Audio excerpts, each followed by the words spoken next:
नमस्कार दोस्तों, आज की इस वीडियो में हम बात करेंगे कि अगर हम एक गाय का पालन करते हैं तो उससे हमारी कितनी कमाई होती है, कितना हमारा खर्चा होता है, साथ ही में खर्चा कहाँ कहाँ पर होता है और कौन सी गाय का पालन करने से हमें कितनी कमाई होती है। अगर आप नए डेयरी फार्मर से और नया डेयरी फार्म चालू करना चाहते हैं या पुराने डेयरी फार्मर से सही कैलकुलेशन नहीं कर पा रहा है तो ये वीडियो आपके लिए बिल्कुल खास रहने वाला है। इस वीडियो में मैं आपको बिल्कुल पूरी जानकारी देने वाला हूँ, एक गाय से आपका कितना प्रॉफिट और लॉस होने वाला है। तो वीडियो के अंत तक बने रहे और पूरी जानकारी जरूर ले। अब हमें सबसे पहले ये चीज देखनी है गाय की कीमत और गाय की नस्ल, गाय कौन से नस्ल में। तो हमें किसी भी नस्ल की गाय का पालन नहीं करना है। अगर हम देसी गाय की तरफ जा रहे हैं तो हमें गिर गाय, राठी गाय, साहिवाल गाय, ऐसी गाय का पालन करना चाहिए जो पूरे दिन का कम से कम 12 से 15 लीटर दूध देती हो। या फिर अगर हम विदेशी नस्ल में जाए तो एचएफ बहुत शानदार नस्ल है, जर्सी हो गई, क्रॉस जर्सी में हो गई, इन नस्ल पे जाना चाहिए। इन नस्ल पे जाने का सीधा सा मकसद ये है कि अच्छा दूध देती है, ऐसा नहीं 2-3 लीटर दूध देती है। अगर आप इन 3-4 नस्ल में से किसी भी एक पे जाओगे तो एक टाइम का 10-10, 12-12 लीटर कम से कम भी देती है। तो हम पूरा दिन का कैलकुलेशन निकालेंगे तो हम सामान्य एक डाटा लेके चलेंगे तो हम इन 4-5 नस्ल की गाय में से हम दोनों टाइम का मिला के 15 लीटर दूध जोड़ लेते हैं। साथ ही में ये जो मैंने आपको 4-5 नस्ल बताई है, जैसे गिर हुई, साहिवाल हुई, राठी हुई, एचएफ हुई, जर्सी हुई, क्रॉस जर्सी हुई, क्रॉस एचएफ हुई, ये नस्ल की गाय आपको अच्छी गाय बहुत शानदार 60,000 से लेके 1 लाख के बीच में मिलती है। अब इसकी जो कीमत है वो इसकी ब्यावत कौन सी चल रही है, साथ ही में इसके शरीर की शारीरिक संरचना कैसी है, कौन से ब्यावत में कितना दूध दे रही है उस पर डिपेंड करता है। पर 60,000 से लेके 1 लाख के बीच में आपको आसानी से मिल जाएगी। अब आगे ये चीज आती है कि उसका दूध उत्पादन कितना होगा और उसकी बिक्री का क्या रेट रहने वाला है। तो हमने एक गाय का जैसे कि बताया था अच्छी नस्ल में 15 लीटर पूरे दिन का हमने सामान्य जोड़ा था। इससे ऊपर भी गाय दूध देती है, इससे कम भी देती है, लेकिन हम सामान्य 15 लीटर से जोड़कर चलते हैं। तो एक दिन का दूध हो गया 15 लीटर, वही हमारा 30 दिन का यानी कि 1 महीने का दूध हो गया हमारा 450 लीटर।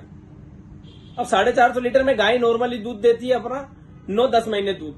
2 महीने दूध गाय का बंद रखना चाहिए, गाय ड्राई तरफ आती है तब उसका दूध कम होता है। तो हम जो 9 महीने का कैलकुलेशन उसके दूध का करेंगे तो ऐसा तो बिल्कुल भी नहीं 450 पर महीने के हिसाब से करेंगे।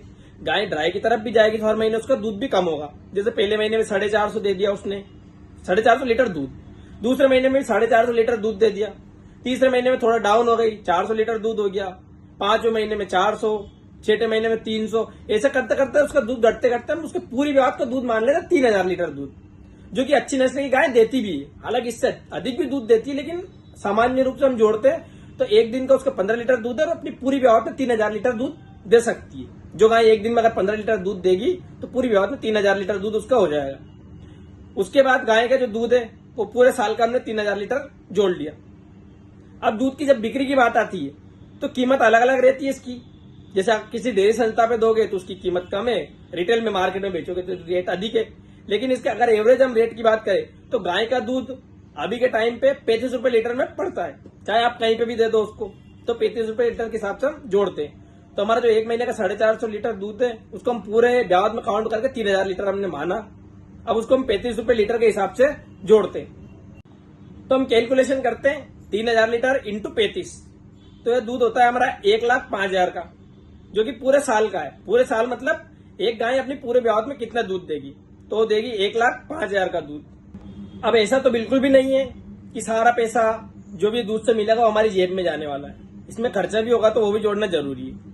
अब नॉर्मली जो खर्चा आता है गाय का वो ये है कि दिन का उसका सूखा चारा, हरा चारा, मिनरल मिक्सचर से सब मिला लें तो 70 रुपए का पड़ता है। तो 70 रुपए दिन का हो गया उसका, और वही 1 महीने का हो गया उसका, 30 से मल्टीप्लाई करेंगे तो 2100 के आसपास हो गया। उसके बाद में पूरे महीने का उसका जो गोली दवाई वगैरह भी लगी जाती है तो उसका खर्चा हम जोड़ते हैं तो 300 रुपए के समथिंग। अगर हमारी गाय स्वस्थ है तो 300 रुपए की गोली दवाई पर्याप्त होती है एक गाय के लिए, तो 300 हम उसका जोड़ लेते हैं। वहीं पे बिजली का बिल, थोड़ा और पानी वगैरह का कुछ एडजस्टमेंट करना, तो एक गाय पे हम 500 रुपए वो जोड़ लेते हैं मैक्सिमम। इसके बाद में एक खर्चा और आता है मजदूरी वगैरह का, तो हम वो बिल्कुल भी जोड़कर नहीं चलेंगे, क्योंकि अगर एक गाय के पालन में आप मजदूरी भी जोड़ लो, अगर आप खुद स्वयं नहीं करोगे तो ऐसा तो बिल्कुल भी नहीं होता कि हम सारी चीजें हटाई दें, तो हम मजदूरी इसमें बिल्कुल भी नहीं जोड़ेंगे। तो अभी जो हमारा महीने का हमने जो 3 चीज निकाली, हरा चारा, सूखा चारा, मिनरल मिक्सचर, साथ में दवाई गोली और अपना पानी और बिजली का, तो मैं तीनों का 1 महीने का कैलकुलेशन करते फिर पूरे साल का इसको करेंगे। क्योंकि गाय कितना भी टाइम दूध दे, ये जो खर्चा है आपका ये पूरे साल चलेगा। तो अभी मैं आपको जोड़ के बताता हूँ, ये 1 महीने का पूरे साल का।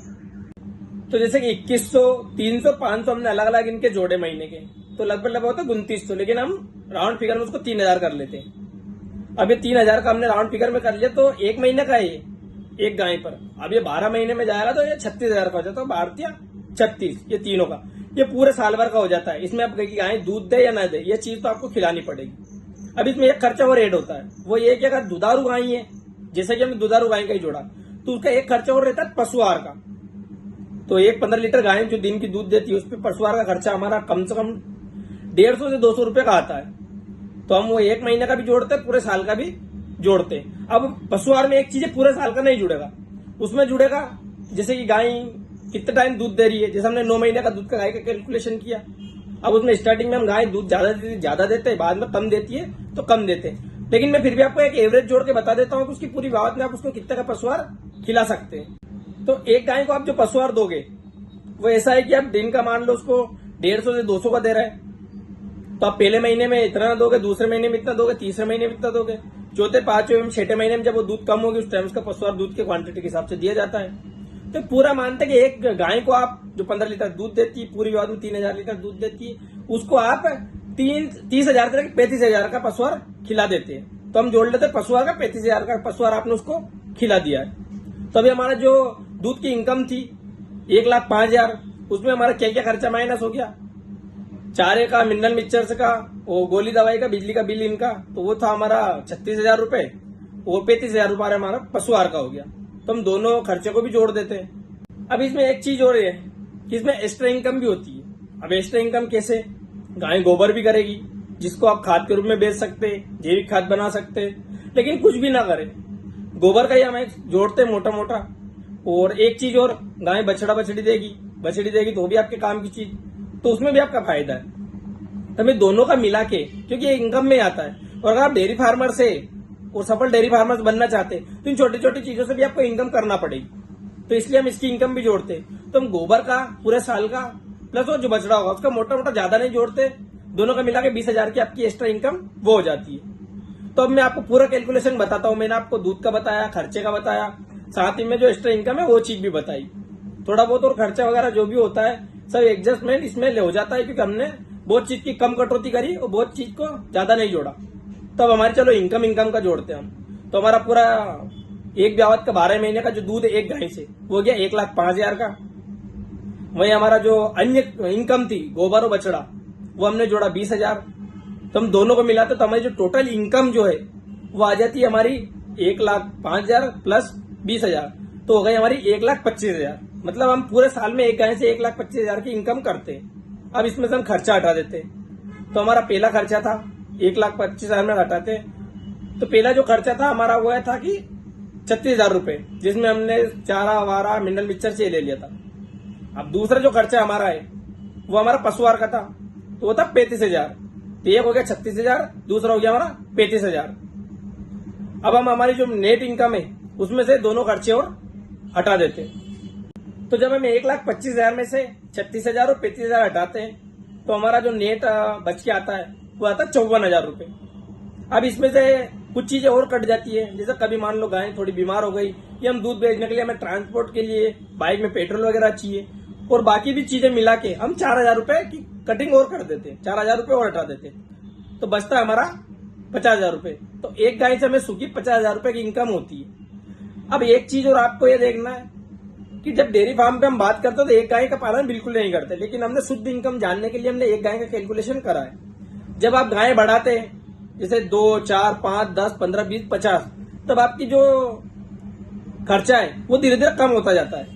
जैसे लेबर खर्चा हमने एक गाय पे ज्यादा जोड़ते हैं वो धीरे धीरे कम होने लगता है। तो ऐसे करके लगभग ये देखा जाता है कि एक अच्छी नस्ल की गाय जो अच्छा दूध देती है, और अगर आप अच्छा मैनेजमेंट करते हैं डेयरी फार्म का, तो एक गाय आपका एक साल का 50,000 रुपए बचा देती है। तो उम्मीद करता हूं कि आपको कैलकुलेशन समझ में आया होगा। जिस भी किसान भाई अगर ये सोच रहा है इतना तो बचता ही नहीं है, तो मैंने सफल मैनेजमेंट की बात करी। अगर सफल मैनेजमेंट होगा तो इतना बचेगा।